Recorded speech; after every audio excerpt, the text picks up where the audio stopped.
उत्पत्ति अध्याय 1 सृष्टि का वर्णन। आदि में परमेश्वर ने आकाश और पृथ्वी की सृष्टि की।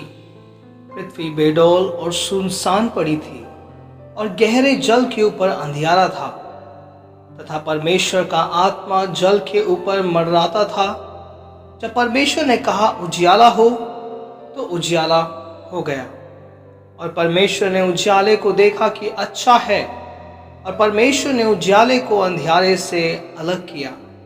और परमेश्वर ने उजियाले को दिन और अंधियारे को रात कहा। तथा सांझ हुई, फिर भोर हुआ, इस प्रकार पहला दिन हो गया। फिर परमेश्वर ने कहा, जल के बीच एक ऐसा अंतर हो कि जल दो भाग हो जाए। तब परमेश्वर ने एक अंतर बनाकर उसके नीचे के जल और उसके ऊपर के जल को अलग अलग किया, और वैसा ही हो गया। और परमेश्वर ने उस अंतर को आकाश कहा। तथा सांझ हुई, फिर भोर हुआ, इस प्रकार दूसरा दिन हो गया।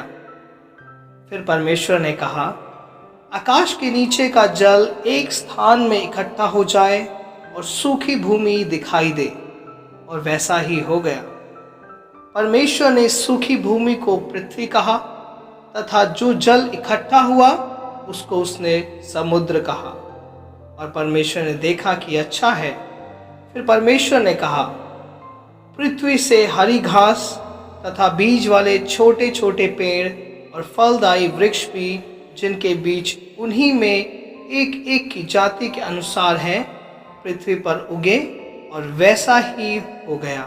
इस प्रकार पृथ्वी से हरी घास और छोटे छोटे पेड़, जिनमें अपनी अपनी जाति के अनुसार बीज होते हैं, और फलदायी वृक्ष, जिनके बीज एक एक की जाति के अनुसार उन्हीं में होते हैं, उगे। और परमेश्वर ने देखा कि अच्छा है। तथा सांझ हुई, फिर भोर हुआ, इस प्रकार तीसरा दिन हो गया।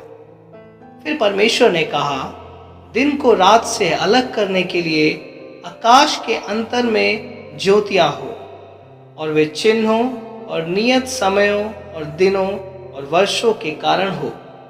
और वे ज्योतियां आकाश के अंतर में पृथ्वी और प्रकाश देने वाली भी ठहरे, और वैसा ही हो गया। तब परमेश्वर ने दो बड़ी ज्योतियां बनाई। उनमें से बड़ी ज्योति को दिन पर प्रभुता करने के लिए, और छोटी ज्योति को रात पर प्रभुता करने के लिए बनाया, और तारागण को भी बनाया। परमेश्वर ने उनको आकाश के अंतर में इसलिए रखा कि वे पृथ्वी पर प्रकाश दें तथा दिन और रात पर प्रभुता करें, और उजियाले को अंधियारे से अलग करें। और परमेश्वर ने देखा कि अच्छा है। तथा सांझ हुई, फिर भोर हुआ, इस प्रकार चौथा दिन भी हो गया। फिर परमेश्वर ने कहा, जल जीवित प्राणियों से बहुत ही भर जाए, और पक्षी पृथ्वी के ऊपर आकाश के अंतर में उड़े। इसलिए परमेश्वर ने जाति जाति के बड़े बड़े जल जंतुओं की और उन सब जीवित प्राणियों की भी सृष्टि की, जो चलते फिरते हैं, जिनसे जल बहुत ही भर गया। और एक एक जाति के उड़ने वालों पक्षियों की भी सृष्टि की। और परमेश्वर ने देखा कि अच्छा है।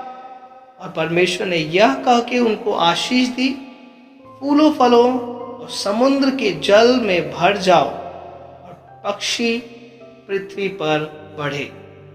तथा सांझ हुई, फिर भोर हुआ, इस प्रकार पांचवा दिन हो गया।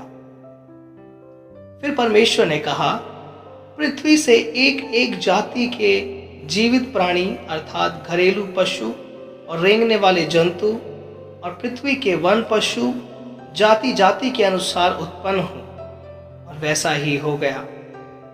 इस प्रकार परमेश्वर ने पृथ्वी की जाति जाति के वन पशुओं को, और जाति जाति के घरेलू पशुओं को, और जाति जाति के भूमि पर सब रेंगने वाले जंतुओं को बनाया। और परमेश्वर ने देखा कि अच्छा है।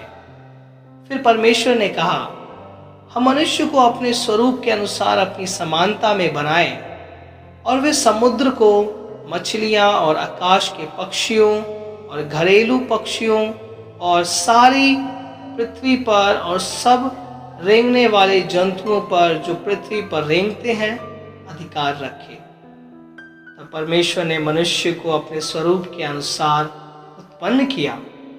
अपने ही स्वरूप के अनुसार परमेश्वर ने उनको उत्पन्न किया।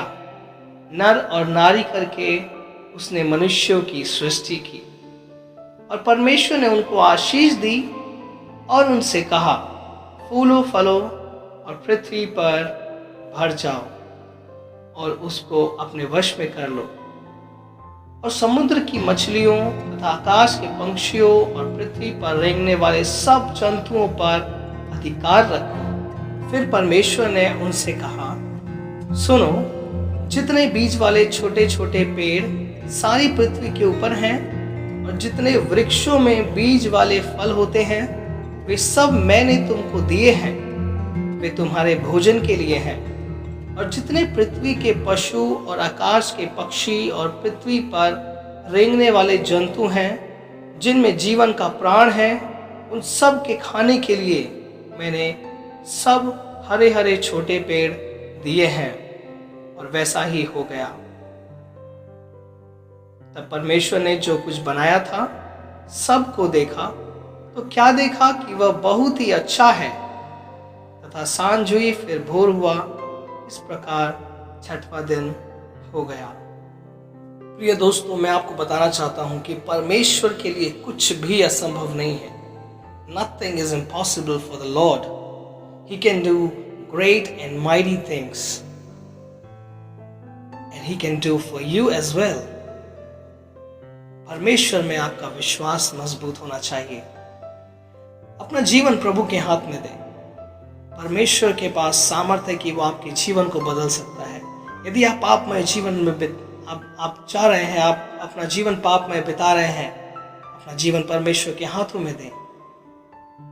जब आप परमेश्वर को अपना जीवन देंगे तो परमेश्वर उसको शुद्ध करेगा, नया करेगा और फिर से आपको एक अनंत जीवन का भागीदारी बनाएगा और फिर से आपको एक नया जीवन देगा। उत्पत्ति अध्याय 1, जब हम इसको पढ़ते हैं तो हम इस बात को समझते हैं कि परमपिता परमेश्वर जो एक सर्वव्यापी, सर्वज्ञानी और एक अद्भुत सर्वशक्तिमान परमेश्वर है, इसको समझना असंभव है। क्योंकि परमेश्वर और हमारी बुद्धि जो है वो आकाश और पृथ्वी के समान है।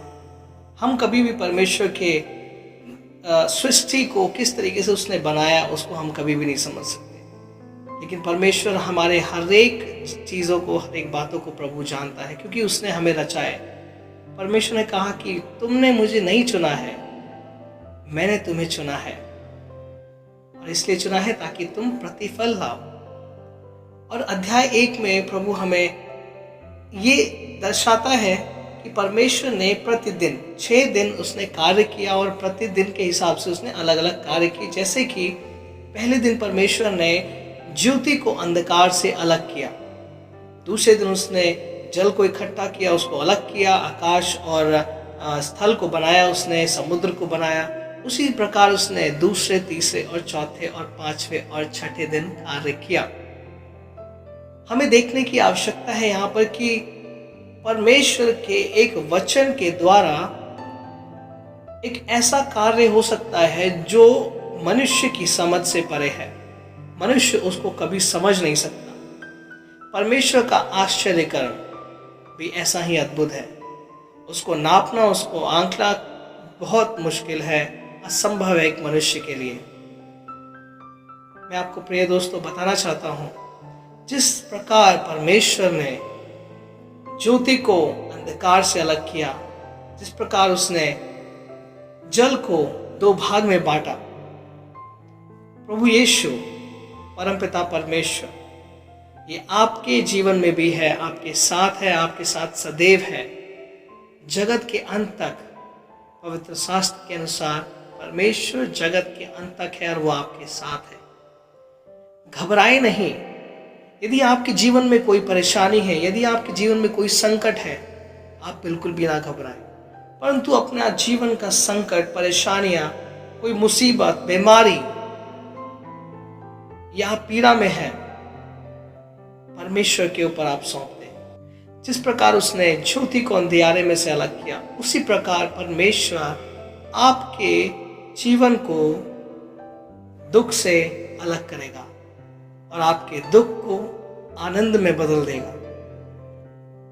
तो परमेश्वर में आनंदित रहिए और उसके वचन की खोज में लगे रहिए। परमेश्वर को ढूंढिए। परमेश्वर आपको आशीष दे और बहुतायत से आशीष दे।